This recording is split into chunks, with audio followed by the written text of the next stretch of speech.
طيب الشناوي قال لك ايه؟ انا بقالي كتير ما بغلطش، يعني ما فيهاش حاجه ايه لو اديناها غلطه كده الماتش ده النهارده. طلوع خاطئ غير مبرر مش مفهوم ب 3 جنيه. طلع دخلت يا باشا فيه على طول في نص الجون عادي، مفيش اي حاجه. يعني لو كان واقف مكانه كانت هتيجي في ايده يمسكها نلعب مرتده، الموضوع خلص معانا.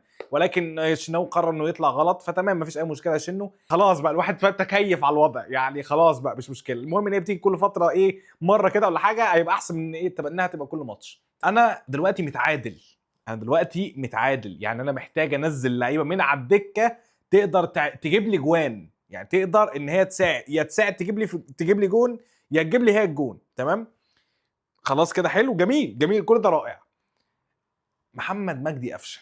طيب انا خلاص بقى، يعني كفايه كده. في ثلاثيه كده اصلا في النادي الاهلي نفسه، تحس ان هي توكسيك على الفريق. يعني كل ما بسمع ان هم لسه في الفرقه بيحصل لي حاجه. قفشه، عمر كمال، طاهر محمد طاهر، جي سوي دا لا ميزون.